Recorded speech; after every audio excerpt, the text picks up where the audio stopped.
My name is Mark McGowan. I am a professor of history at the University of Toronto, and I'm also interim principal and vice president at the University of St. Michael's College. In the last 50 years, video games have become increasingly prominent in our lives. The COVID-19 pandemic has accelerated this process, with the game industry reporting record profits, not surprisingly, as players of all ages and backgrounds turn to games for distraction, for entertainment, and to connect with others. If you have a partner or a child who enjoys video games, or perhaps you enjoy them yourself, you may already know about Nintendo's Animal Crossing New Horizons, which is one of those new games which has been immensely popular over the past year during this pandemic. Professor Felan Parker is an assistant professor of book and media studies at the University of St. Michael's College, and he specializes in digital media, games, and film.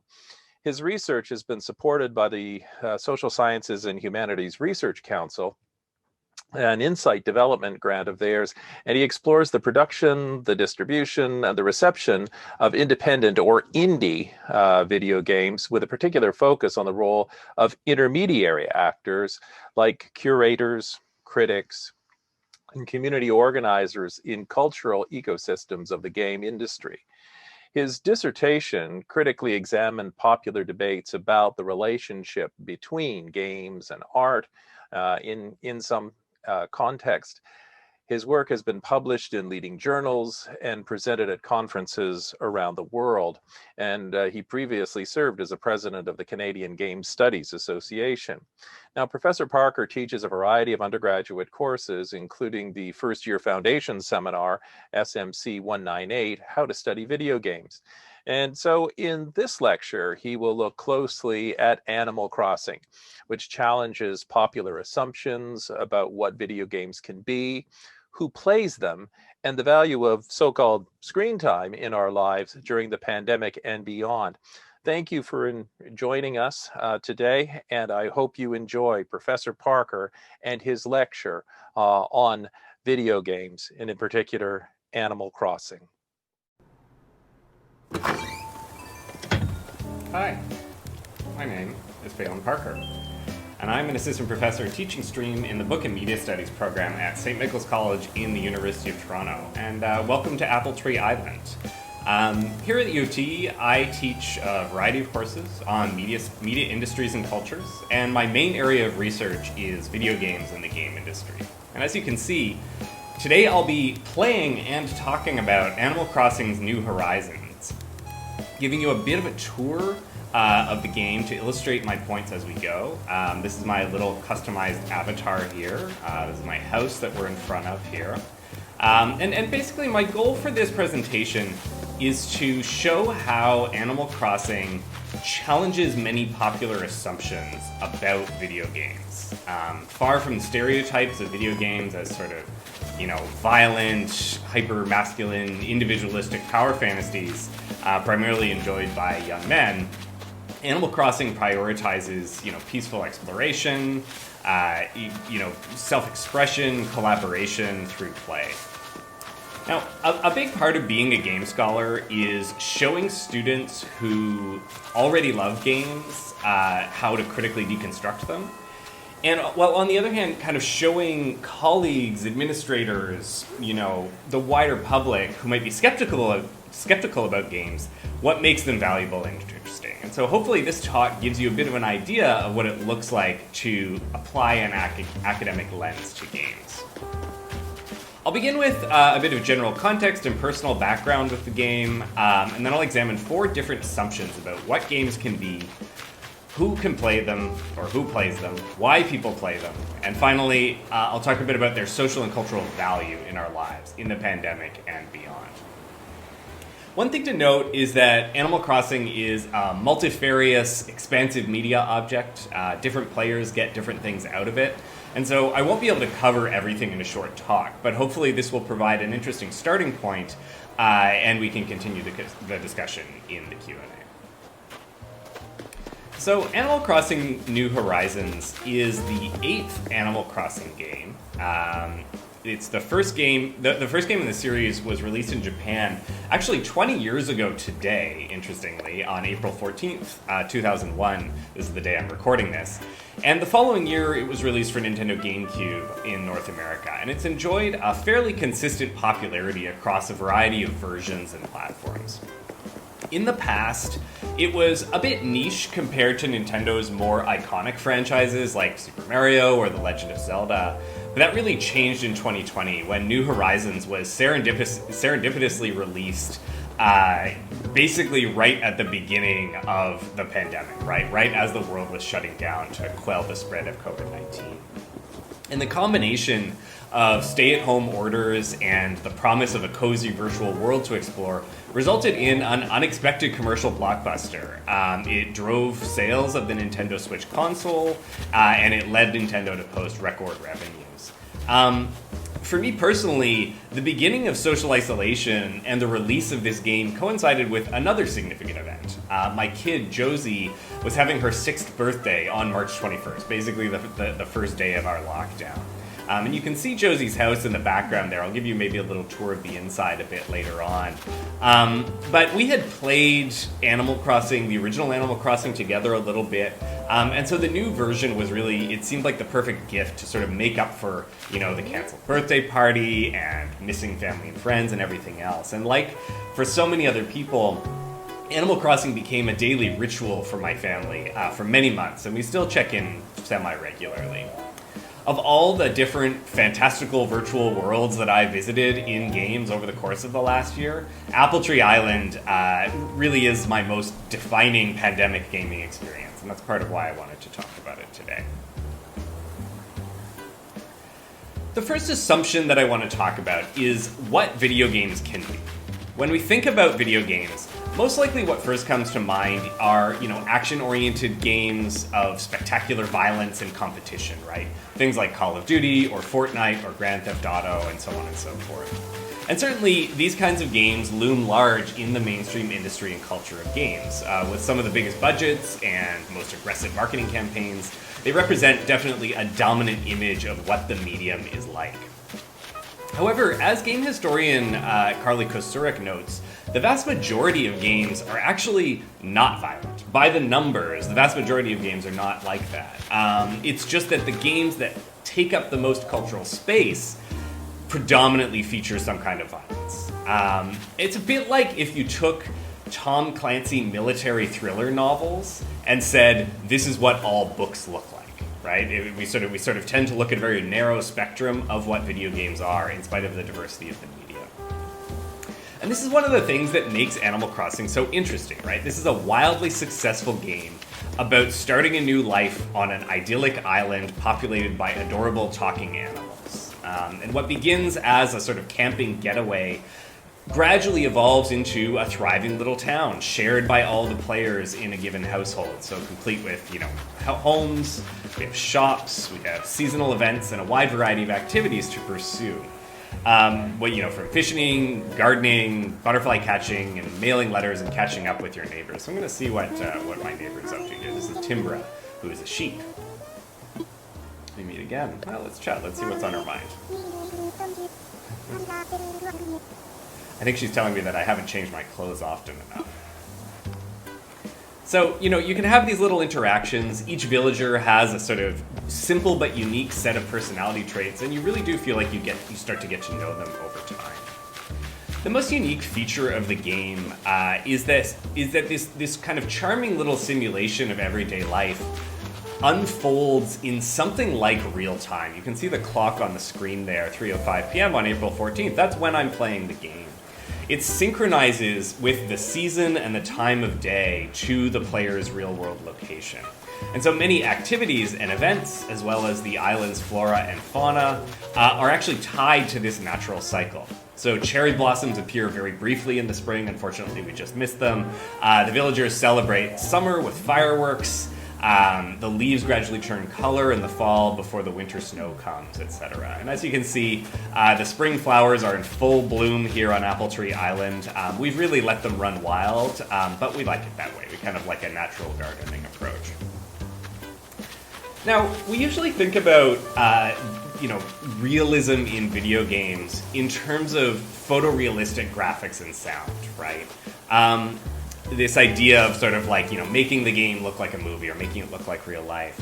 But I think it's important to remember that there are other forms of realism too, right? That's not the only thing that games are after necessarily. And this sense of time passing in the game gives this very cartoony virtual world a real sense of, tangibility, of placeness. It's a place to inhabit rather than, a spectacle to behold. And I think Animal Crossing's breakout success really is a good reminder that video games are a diverse and vibrant form, and the game doesn't have to align with sort of dominant expectations about the medium in order to connect with a broad audience.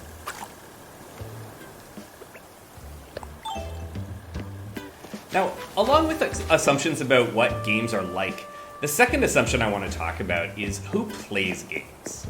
There's a sort of persistent gendering of video games as a stereotypically male pastime, and this is reinforced by game marketing, by media representations, and by the exclusionary and often very sexist gamer cultures that surround games. In its most extreme articulations, this kind of takes the form of quite aggressively policing who can and cannot play. But this disproportionate emphasis on young men in the discourse around games doesn't actually accurately reflect the actual demographics of digital play. Taking a broad view of games as a medium, including all genres, all platforms, all styles of play, actually paints a very different picture. According to the Entertainment Software Association of Canada, they do a report every year, so the Essential Facts 2020 report says that 61% of Canadians play video games across all age ranges, with an average age of 34, and this is quite evenly divided along gender lines, basically 50-50. And this represents a significant diversification of video games in the last 15 or 20 years that has been spurred by what Jesper Juul calls the casual revolution. By this, he's referring to the rise of smartphones and tablets that you can sort of play games on, and also the emergence of more accessible game interfaces like touchscreens, or if you remember the Nintendo Wii's gestural controls that are easier to use maybe than the traditional game controller. Animal Crossing New Horizons exemplifies these shifts and challenges the rigid gender hierarchies of gaming culture, appealing to a wide variety of different demographics thanks to its inviting, friendly aesthetic, and its kind of, diverse range of opportunities to engage with it, right? Different activities, different experiences, different ways of expressing yourself in the game. And it's worth noting that the game places no particular gender restrictions on different activities or different kinds of clothing, for example. It's also truly an all-ages game. It's easy enough for novices but to learn in the first place, but it's deep enough to engage experienced gamers as well, and it encourages collaborative play as well across different age groups. And so, although the marketing of different kinds of games is still highly gendered, Animal Crossing really shows that games are for everyone. Thinking more broadly about who plays leads us to the third assumption of why people play video games.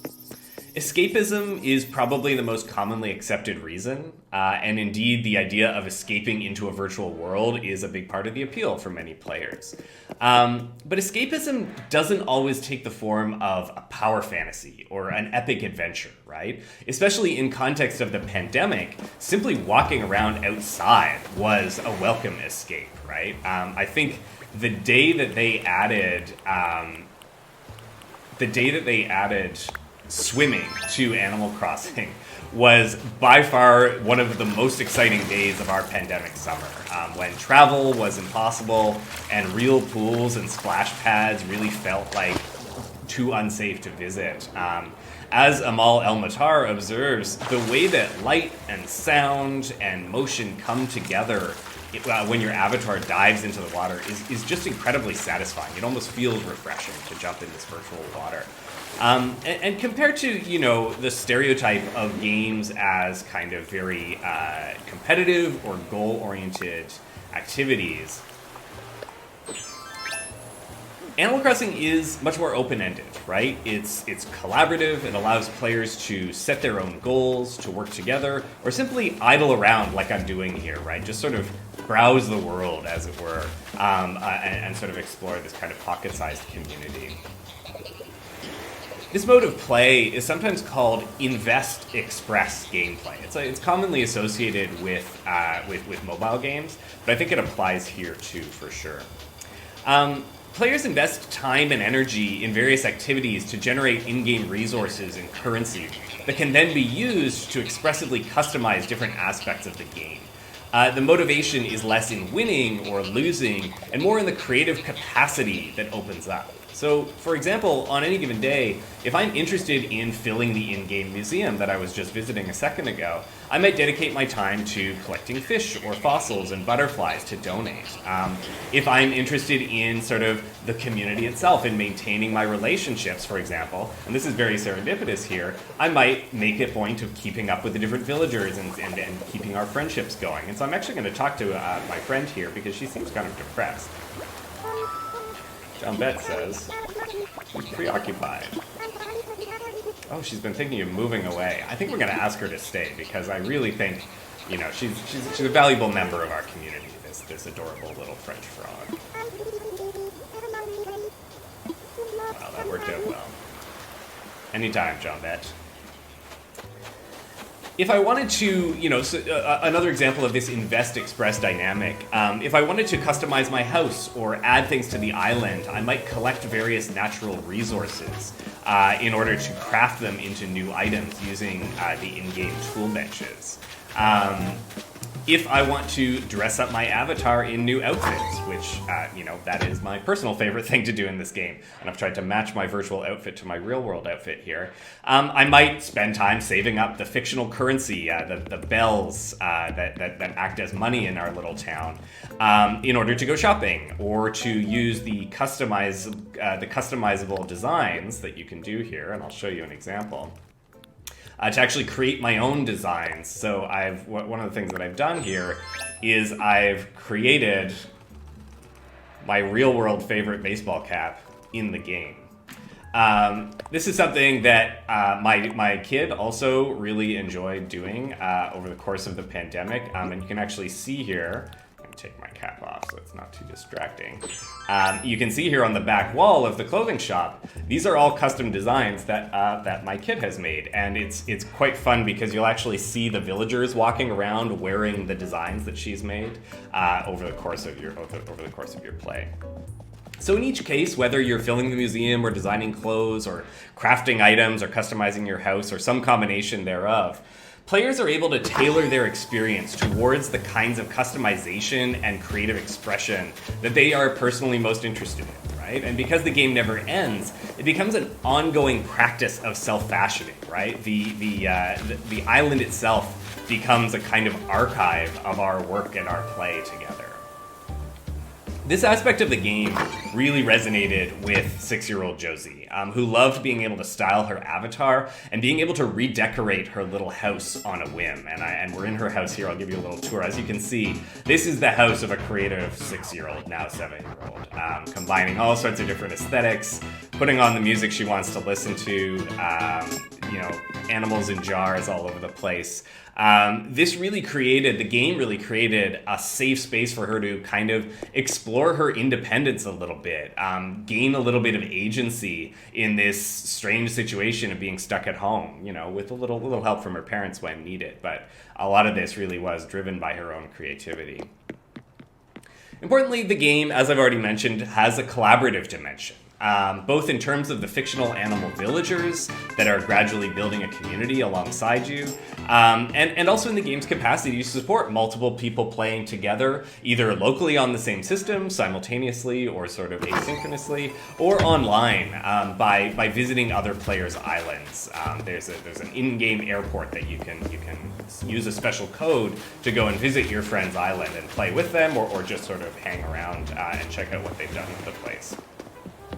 Again, here we can see how Animal Crossing kind of challenges standard interpretations of why people play games and what they get out of that play.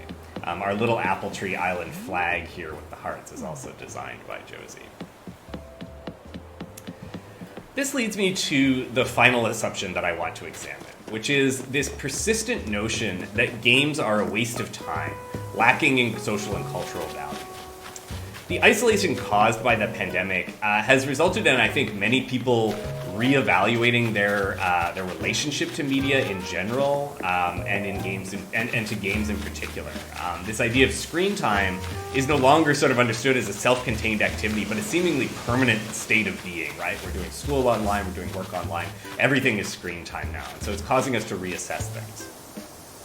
In light of this, I think that the social significance of games really can't be overstated. Connecting with others through play, whether it's real others or our fictional friends like Graham here, who's wearing a very nice shirt. Let's see what he's up to. Oh, CJ is an otter who likes to go fishing and hosts a fishing competition. Connecting with others through play is arguably foundational to human experience, and Animal Crossing New Horizons is fundamentally a game about community.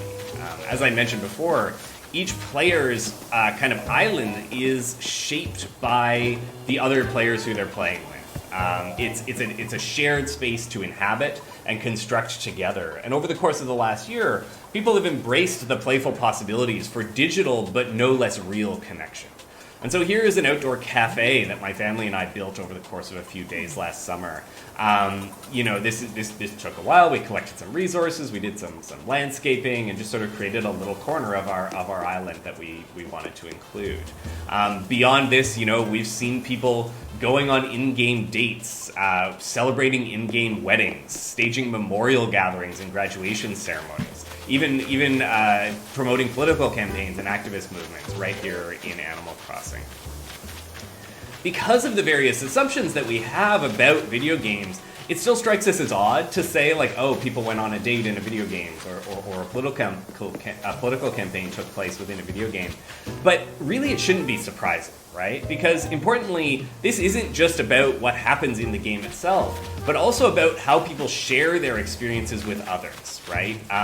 Not just in their networks more broadly. Think about the way that stories and images and videos and live streams can be shared on social media. The game is not isolated to the content of the game itself, but rather the whole sort of culture surrounding it. Echoing many other media scholars, I would argue that rather than thinking about screen time for kids or ourselves in quantitative terms, I think it makes more sense to think about it in qualitative terms, right? Thinking about what is the quality of experience, knowledge, relationships, what is the quality of the time that we're spending with screens and with digital media alongside other people or alone.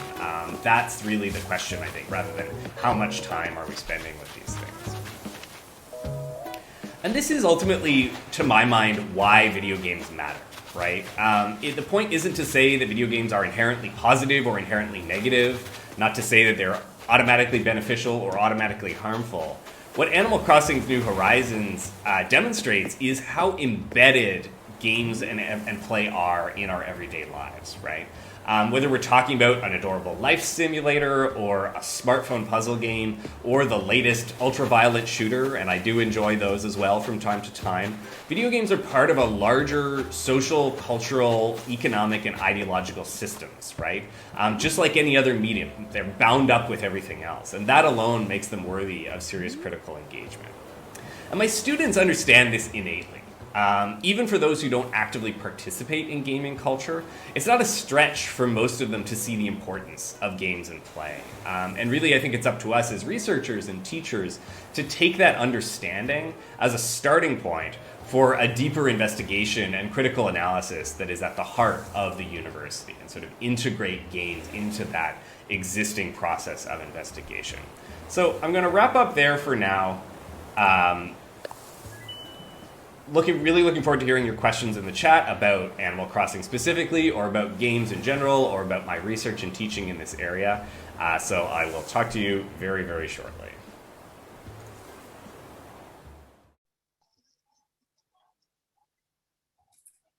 Thank you, Professor Parker, for sharing your research with us. Now we're going to move into a time for Q&A. Participants, you can use your Q&A function in the bottom control panel to submit your questions. And it looks like we have a few questions already. And I'll just read this first one out. If games such as these, with their charming aesthetics and soft curves, encourage repeated playing over many hours, do you think there might be a, socially speaking, sinister side or sinister consequence to this? Have you ever suspected that folks playing such games alone might lose touch with the aspects of social interaction that result in loss or encourage resilience in the face of adversity? And I'll throw it over to Professor Parker. Thank you. So yeah, thanks for the question, Martine. I think that's I get where the question comes from for sure, in the sense of there is, you know, a kind of maybe a general cultural anxiety about escapism, right? About fantasy worlds and sort of becoming too absorbed. We certainly have plenty of science fiction sort of, you know, playing out those fears in various ways. And I think that, you know, in presenting this take on this game, it's important to note that, like, this is not a game that is above critique, right? And I think there are many different ways that we can critique this game on ideological grounds, on economic grounds, and things like that. The thing that I would point to, though, I think, in terms of that fear of maybe getting too absorbed in the game or losing yourself in the game, is that is basically every new medium in the history of humanity. People have had that same fear, right? When the novel was new, right? When the fictional novel was new, people were concerned that everyday folks would, you know, lose themselves in the fantasy world of the novel and tune out of society and lose their ability to sort of, you know, be resilient in the face of adversity, et cetera, et cetera. And I think that, you know, those fears have never really fully been borne out. I think that our relationship to these things is more complex than that. I don't think that they work on us in such a linear way. I think that we sort of have a back and forth relationship with these fictional worlds. That said, I would pull out of your question, I think, an important point, which is that things that look cartoony and innocuous and harmless are sometimes the things we need to engage most critically with, right? Because of the way in which they kind of insinuate themselves into our lives, and we don't even necessarily think twice about them, right?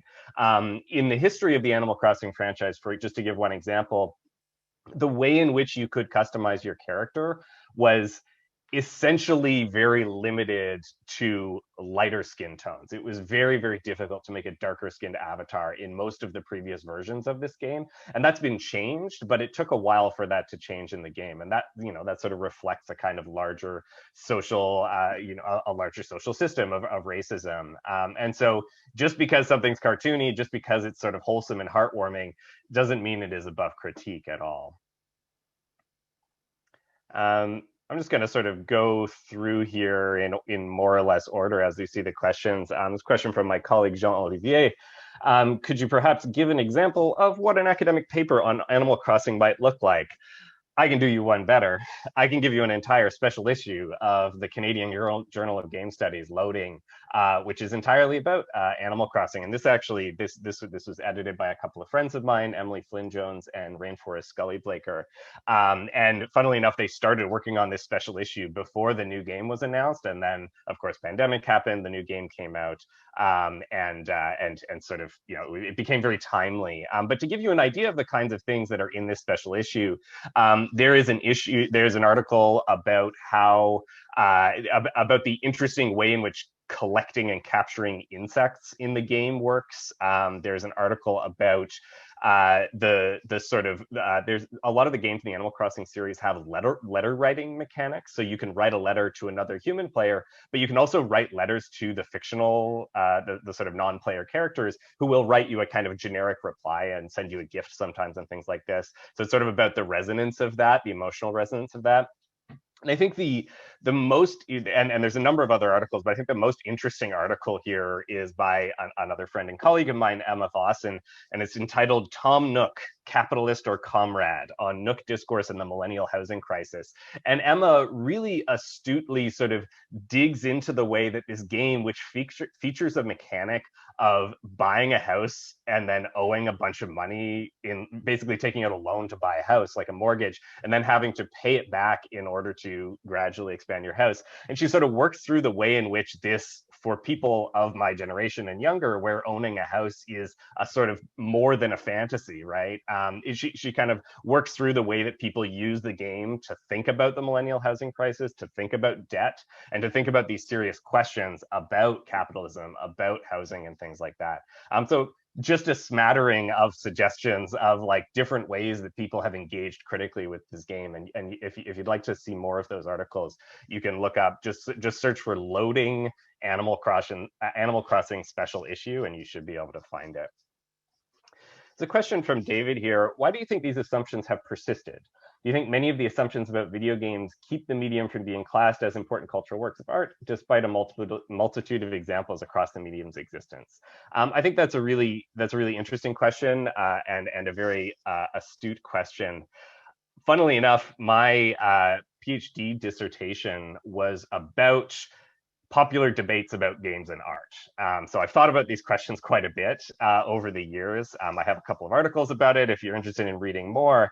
But I think that definitely these assumptions and others are at the heart of why it is difficult for games to gain sort of widespread acceptance as an artistic medium. I don't think that's the only thing at play there, because I think arguments about art, arguments about cultural status are never just about that, right? They are also about social and cultural status. They're also about economic resources and sort of, who gets to lay claim to legitimacy is a question that is bigger than just, well, is it good or not, right? Is it aesthetically valuable or not?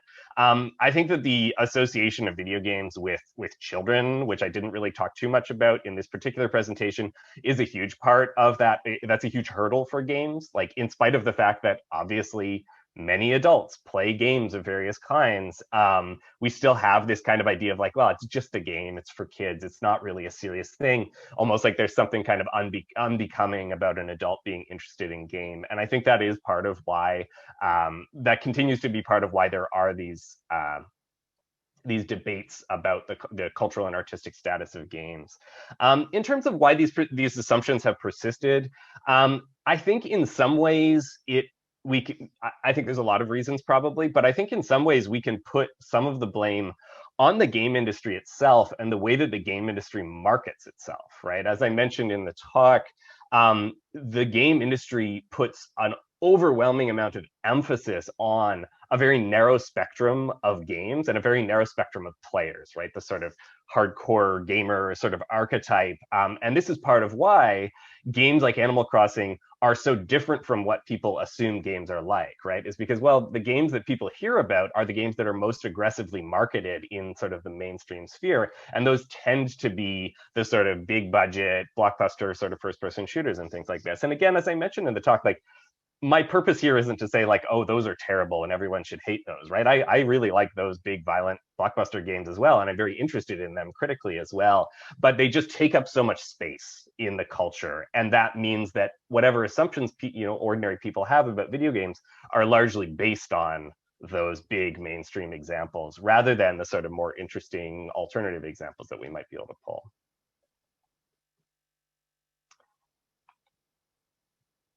So there's a question from Jennifer about Sahara, who is a character who is like a rug seller. And Jennifer asks, as a character in Animal Crossing certainly has a certain cultural character that borders on racism in their role in dialogue. Have I thought about this or discussed this in my research? I'm curious about my take. Concerned that it could reinforce stereotypes. 100%. And again, I think this comes back to some of what I mentioned earlier, in the sense of like, just because it's cartoony and friendly and soft and cute doesn't mean it's above critique. And absolutely, I think that there is some flirting with stereotype, I think, in that character and others as well at times, and certainly in the history of the franchise. This isn't something that I've specifically done. I've actually not personally like published or done any writing about Animal Crossing specifically. This talk was sort of an opportunity to spend some time thinking about it. But again, I would sort of echo my answer to that first question in the sense of just like 100% we should be applying these kinds of critical lenses of race, lenses of gender, lenses of class to sort of unpack these things. In the same way that, for example, looking critically at children's books is really important, right? Because these are texts that function ideologically, and especially for a younger audience, they are sort of, like stereotypes take root very early, right? We know this from lots of different research. And so I think that for sure applying that lens to Animal Crossing is necessary and important. And if it hasn't been already, I would be willing to guess that game scholars and critics have definitely, or simply players, right, in their own sort of critical engagements with the game, have been addressing these kinds of issues. So the question from Anonymous about the huge popularity of Among Us and its rewarding of being good at gaslighting other players. Yeah, Among Us is a big one, obviously. This is sort of, if we're thinking about the pandemic, the sort of pandemic era gaming, right? This is, you got Animal Crossing, you got Among Us. Those are probably two of the biggest ones in terms of people's mainstream sort of observations about it. I think, what do I think about Among Us? I don't know that I have a take on whether it's rewarding being good at gaslighting other players. I think social detection and deception games have a very long history. Among Us is basically a more elaborate version of games like Mafia, for example, or Werewolves. If anyone has played these sort of in-person sort of card games where you basically, it's a game of lying, right? I would say that, and unfortunately I don't have the name offhand, but there was a couple of good sort of reviews and think pieces around Among Us about the way that Among Us was kind of perfect for the pandemic era, because it was like the dark side of what we were all experiencing, right? Like isolation, suspicion, sort of slowly losing our patience as we were trapped inside, right? And so a game like Among Us, if people aren't familiar, is a game about a bunch of people on a spaceship trying to just like do their jobs on the spaceship, but one of the players is a secretly an alien who's trying to sabotage and murder all of the others. And so I think that games become a place where we work through those things. Games become a sort of, I don't want to call games like a completely safe space, because they aren't always, right? But I think games are a slightly safer space for us to work through, for example, our anxieties about authenticity and truth and lies. And so that might be one way to start thinking about that particular question. So Kyle asks, I mentioned ideological critiques of Animal Crossing: New Horizons. Certainly there are plenty of feature criticisms out there.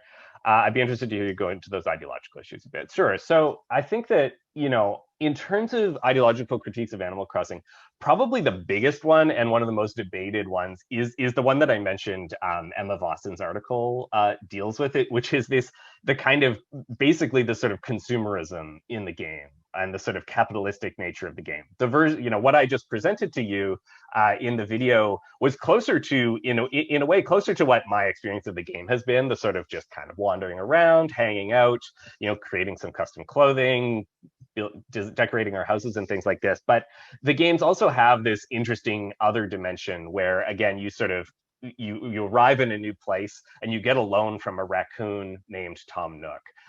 And Tom Nook basically is pretty explicitly in the game depicted as a bit of an exploitative character, right? He's sort of taking advantage of people by setting them up and then giving them these huge loans that they have to work throughout the game to pay off.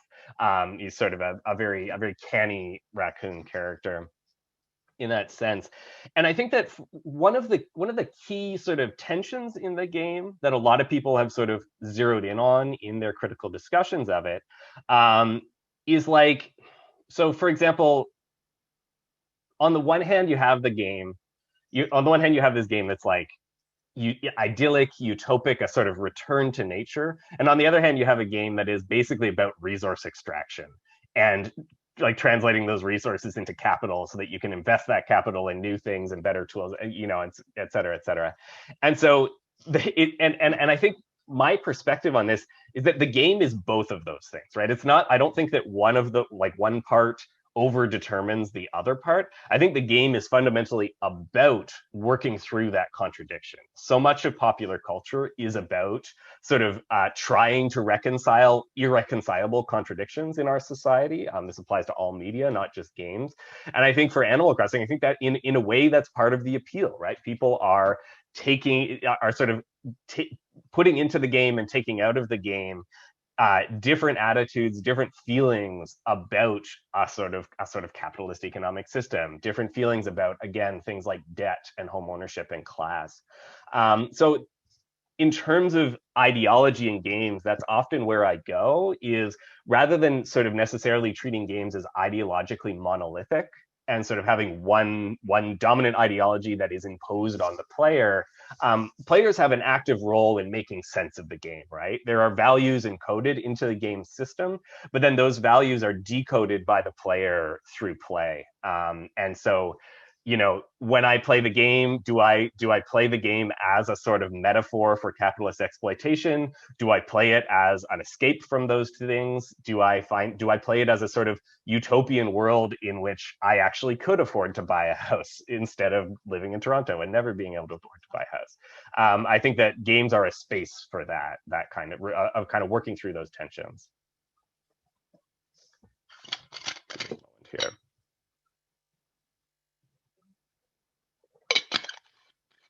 This is like teaching the best class ever, where the students actually ask questions and I don't have to poke and prod to get the questions. There's a question from Jennifer about some discussion around the male clothing being less expensive in the game compared to the female clothing. That's really interesting. I haven't actually noticed that specifically, which maybe speaks to sort of my subject position in the game. But that would add up in terms of the real world, right? We know about the pink tax, as it's sometimes called, the way in which women's products in general, whether it's clothing or sort of health products or anything else, often are marked up to a much greater degree than sort of male gendered products. I think that's interesting too, again, in the sense that although the game doesn't put any restrictions on what kinds of clothes anyone wears, which opens up a lot of space for self-expression that I think a lot of players have really connected with. Animal Crossing as a series has a very large has a large queer sort of fan base, and I think that these kinds of things are part of why that might be. But, you know, as you say, a little bit missing the mark, maybe a little bit yikes for sure, to sort of see that reproduced in a game. And maybe another reminder that, you know, like we can't make games that sit completely outside of society. We can't make games that sit completely outside of ideology. One way or the other, they are going to be participating in those systems, or actively pushing back on those systems. Again, I think this speaks a little bit to what I spoke about before, the idea that the game does have this pretty consumerist angle of like, save your money so you can buy nice things and show them off, right? And I don't think that's the only thing that's going on in this game, but it certainly is part of the appeal in some ways, I think, is this idea of a kind of consumerist fantasy. I don't think every player is playing the game for that aspect, but it is there. And if indeed there is this sort of gendered dynamic to the pricing of different items in the game, that might be something to engage critically with.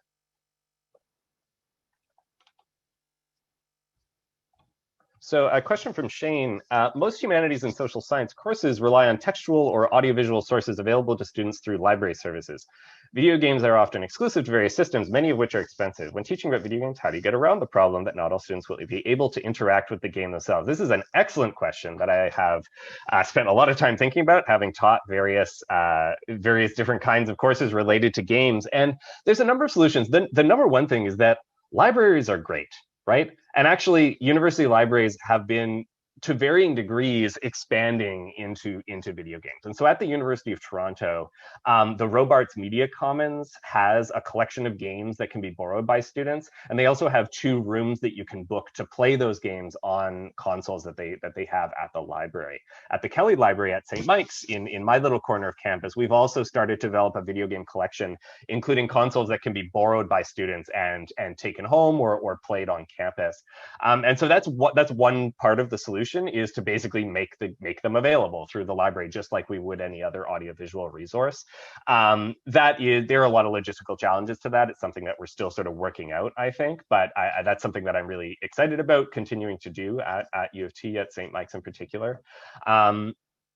The other thing, though, that I and I think a lot of people who teach video game studies do, is we try to rely on other ways of getting students hands-on with games. And so there are a lot of free downloadable or web-based games that are super interesting and do wonderful things. And they aren't the sort of mainstream blockbuster video games that most people might be aware of, but they're just as interesting. In some cases, they're a lot more interesting. They're a lot more sort of artistically inclined. And so there are ways in which you can sort of bring those kinds of games into the classroom very easily. You can play it on a mobile phone. You can play it on a laptop. You don't need an expensive gaming console to play. Really, in a way, like most video games that exist don't require an expensive console. It's just the most popular ones do, right? The other thing that I've done in the past year, and this is maybe an opportunity to chat about it a little bit because it's been really interesting, is because we've been online, I've been live streaming on Twitch, right? I've been using the Twitch platform to live stream video game play for my students. So whereas in a normal time, I would bring a game console or a computer into the classroom and we would play games together as one of the ways of overcoming that accessibility issue. What I did in this past year was essentially very similar to what the talk that I just gave was like, right? Me playing a game while engaging in conversation with other students, either in text or on audio, and kind of working through the subject matter for that particular week. And that's been a really great experience. I had very little experience watching live streaming before doing that, and I'd never actually done it myself before. And what was really interesting about that was the way that I found that it really helped bring students out of their shells a little bit. I think because watching game live streaming is such a popular pastime now, they have a feel for it in a way that maybe a regular, like just a Zoom room being used as a classroom, it doesn't necessarily work as well. And so it was a lot of fun, but also I found that we were able to really get at some specific and interesting questions that might have been difficult to achieve even in a normal classroom setting. And that's actually one of the things that as we very gradually transition back to in-person teaching, I'm really trying to figure out ways of keeping that live streaming stuff in my classes in some form or another, just because I found it was a really good way to sort of critically analyze video games collectively with students. So there's a question from Brian about, I mentioned that the quality of time spent was more important than quantity, and asked if I could expand on that. Can there be too much time spent on a game? I mean, I think the answer to that latter part of the question is, of course there can be too much time spent on a game. I don't know that there is a specific number that we can put on that, though. I think it depends on, if we're talking about kids or adults, I think it depends on the person, it depends on the family. And that's why I make that move towards the quality of screen time as opposed to the quantity of screen time.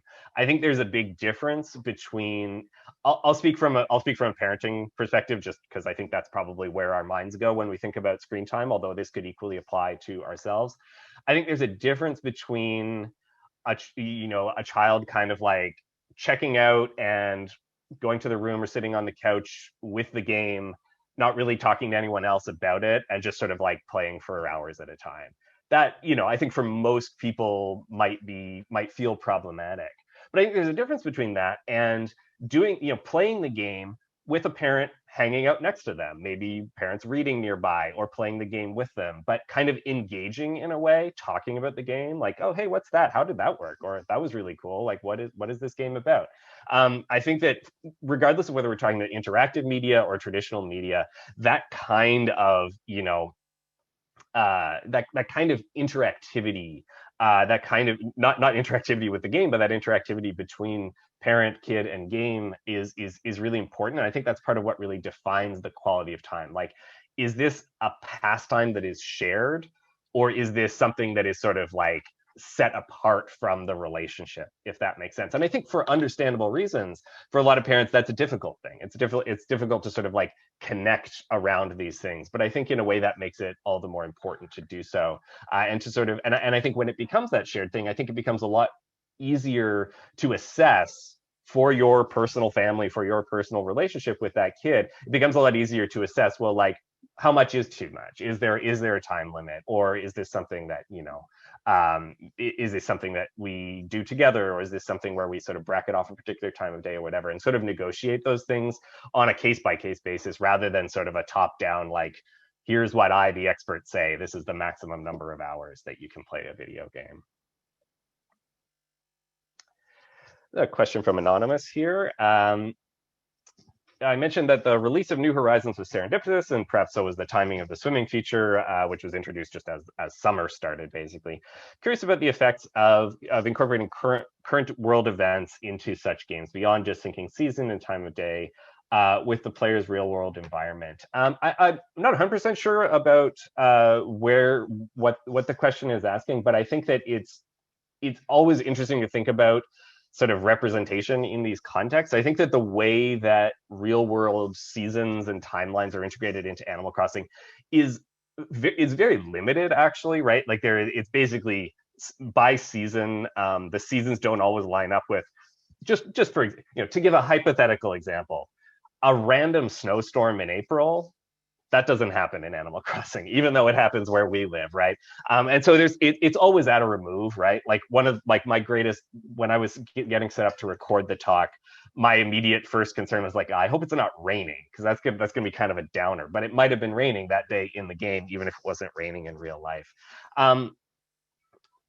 Incorporating other kinds of world events, I mean, like games can do anything, right? There are games that very explicitly deal with specific real world events, and there are games that are just like completely and utterly separate and fantastical and everywhere in between. And I don't know that games are special necessarily in that sense. I think it's very similar to the way that any other medium would engage with current events or real world events or not.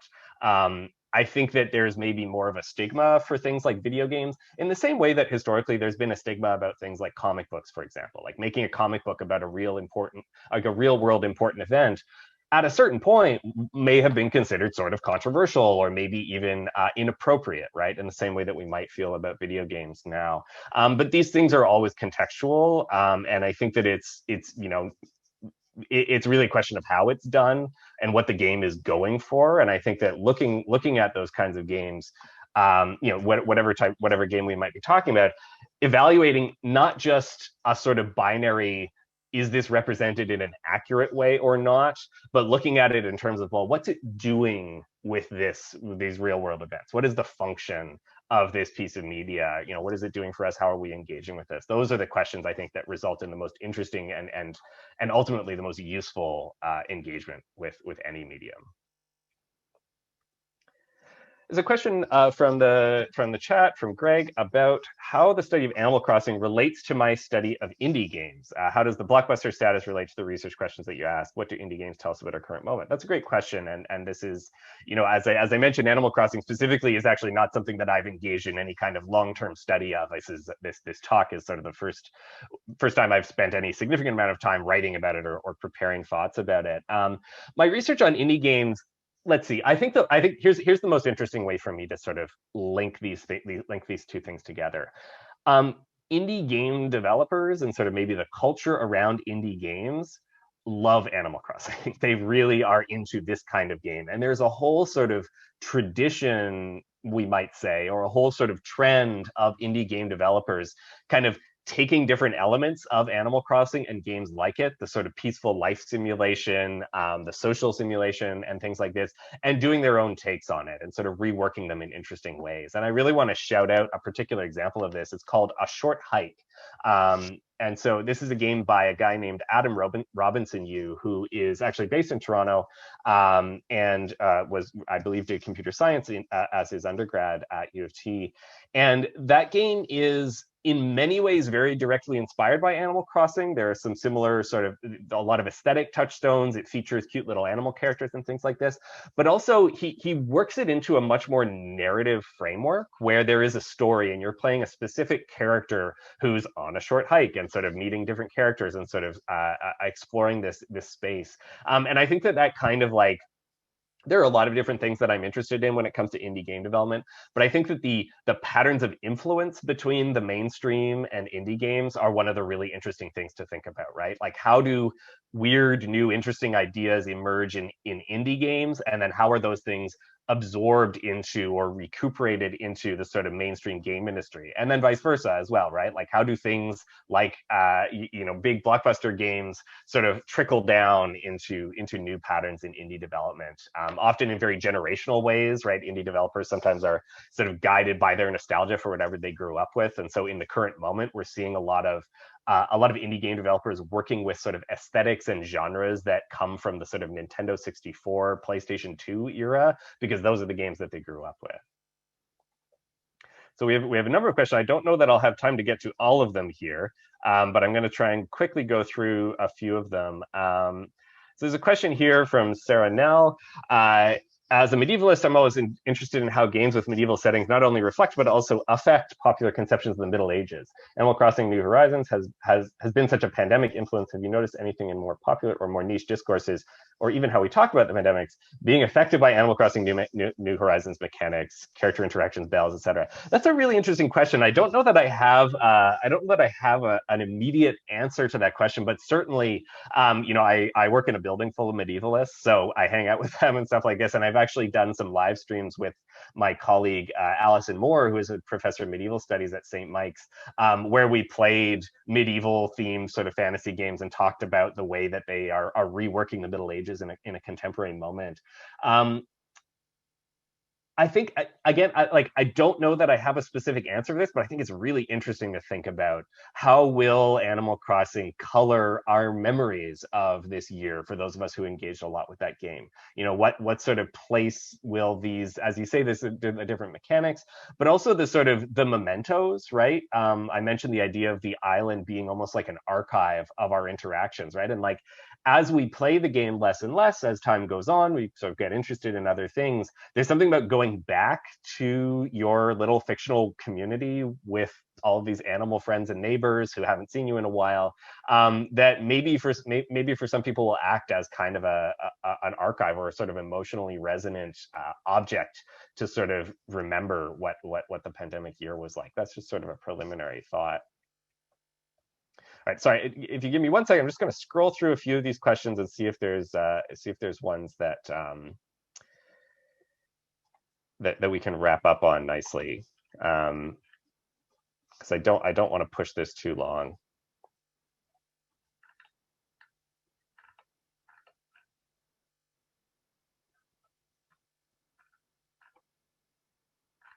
Okay, there's lots of good stuff here, and I'm gonna have to review some of these later. I apologize that I'm not able to answer all of these. So I'm gonna answer one particular question from Michael here, maybe to wrap up. Minecraft has a dedicated education edition for classroom use with lessons in chemistry, coding, etc. Do you think Animal Crossing New Horizons has the potential to be used educationally and or in a classroom setting for features such as the museum or economics concepts such as loans or the so-called stock market, which is a market where you buy and sell turnips? So it's like stock with an L, right? It's a good pun. Absolutely. And I think whereas for me as a media scholar, it's instantly educational to talk about Minecraft, to talk about any video game, because this is the actual object of study, is the medium. I really only scratched the surface in this talk of the ways in which these games have been kind of engaged. There are definitely I've seen research papers and sort of blog posts from educators at various levels talking absolutely about using Animal Crossing as a teaching tool for nature, or a way of rethinking museum exhibitions during the pandemic, or as you indicate, a way to sort of do basic financial education about here's how we save up money, and here's how loans work and things like this.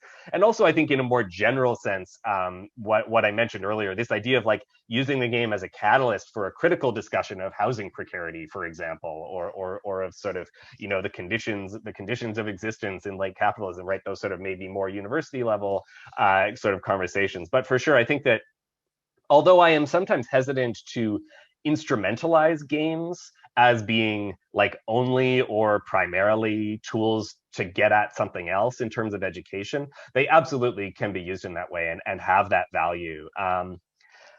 I think that they also, and maybe this is a good note to sort of to close on, is I think that they also have more modest kind of everyday value as well, right? Not a sort of capital E education, but as a space for curiosity and creativity and self-expression, right?